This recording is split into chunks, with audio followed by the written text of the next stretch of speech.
Добрый день, меня зовут Айстя. Я преподаю литовский язык для начинающих и продолжающих изучать литовский язык в Диалога-студия. Сегодня мы выучим новые слова и выражения, которые помогут сдать экзамен на уровень А2 в департаменте миграции. Paveikslėlyje matome saulėtą dieną mieste.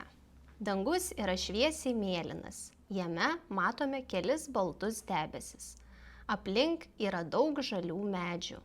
Gatvėje stovi namai su langais, balkonais ir raudonais stogais. Veiksmas vyksta autobusų stotelėje. Stotelė vadinasi Savanorių prospektas. Šį pavadinimą matome ant mėlynos stotelės ženklo. Pirmiausiai pažiūrėkime į kairę paveikslėlio pusę. Ten yra stotelės stogelis su stiklinėmis sienomis. Po stogeliu stovi suoliukas. Ant suoliuko sėdi jauna moteris. Ji dėvi šviesią striukę, mėlynus džinsus ir baltus sportbačius. Moteris rankose laiko telefoną. Šalia jos ant suoliuko stovi didelė žalia rankinė ir popierinis kavos puodelis. Ant stotelės sienos kabo didelis plakatas. Plakate parašyta: pažink savo miestą, aplankyk muziejų. Plakate matome gražų miesto topastą. Šis plakatas kviečia žmones aplankyti muziejų. Šalia stotelės stovi jaunas vyras. Jis dėvi tamsiai mėlyną megztinį ir mėlynus džinsus. Ant nugaros jis turi juodą kuprinę. Tarp jauno vyro ir stotelės stovi žalia šiukšliadėžė. Paveikslėlio priekyje, šalia šaligatvio, matome apvalų gėlyną. Jame auga violetinės, geltonos ir baltos gėlės. Dabar pažiūrėkime į stotelės tvarkaraštį. Šalia stotelės stovi didelė tvarkaraščio lenta. Viršuje parašyta Savanorių prospektas. Lentoje yra autobusų maršrutų numeriai ir atvykimo laikas. Tvarkaraštyje matome autobusų numerius: 1, 2, 3, 4, 5, 6, 8, 10 ir 12. Prie kiekvieno numerio yra parašytas maršrutas ir laikas. Keleiviai gali pasižiūrėti, kada atvažiuos jų autobusas. Virš tvarkaraščio yra mėlynas stotelės ženklas su autobusų paveikslėliu. Tai rodo, kad čia sustojo autobusai. Šalia ženklo stovi aukštas juodas gatvės žibintas. Dabar pažiūrėkime į paveikslėlio vidurį. Prie stotelės sustojo didelis autobusas. Autobusas yra baltas ir mėlynas. Autobuso elektroninėje švieslentėje matome numerį 5 ir žodį centras. Vadinasi, tai yra 5. autobusas, kuris važiuoja į miesto centrą. Autobuso durys yra atidarytos. Pro duris iš autobuso išlipa vyresnis vyras. Jis dėvi šviesią striukę, tamsias kelnes ir kepurę. Vienoje rankoje jis laiko lazdą. Prie autobuso durų stovi moteris ir berniukas. Moteris dėvi mėlyną džinsinį švarkelį, gėlėtą sijoną ir baltus sportbačius. Ant peties ji turi rudą rankinę.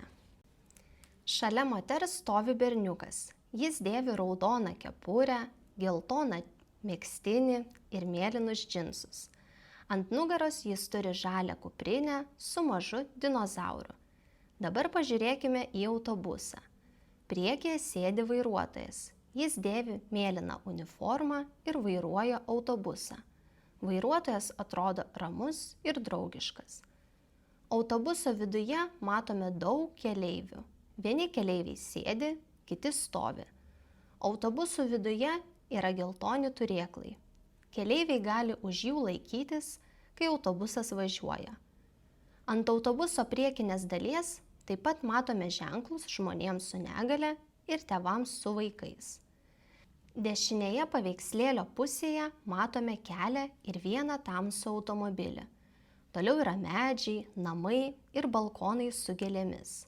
Miestas atrodo žalias, švarus ir jaukus. Dabar įsivaizduokime trumpą pokalbį stotelėje. Atsiprašau, kur yra autobusų tvarkaraštis? Tvarkaraštis yra šalia stotelės. ant didelės lentos.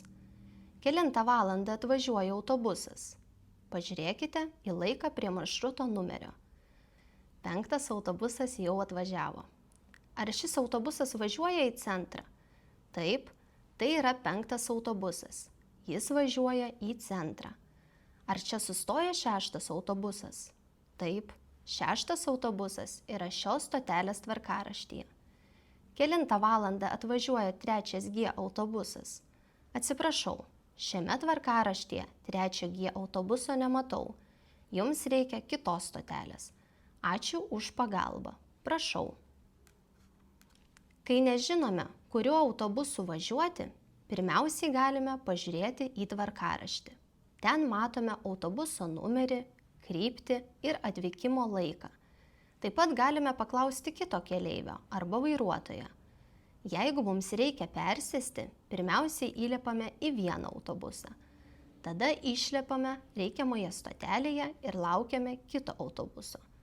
Svarbu žinoti autobusų numerius ir persėdimo vietą.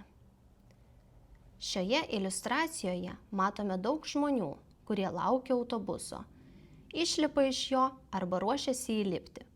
Autobusų stotelėje reikia būti atidiems, žiūrėti į tvarкaraštį ir saugiai laukti ant шалигаtvio. Меня зовут Айстя. Я педагог литовского языка «Диалога студия». Приглашаем вас регистрироваться на занятия в офисе или онлайн. Регистрация личным сообщением в Инстаграме, в Телеграме, в Фейсбуке – это «Диалога студия». Желаем удачи на экзамене. Iki pasimatymo.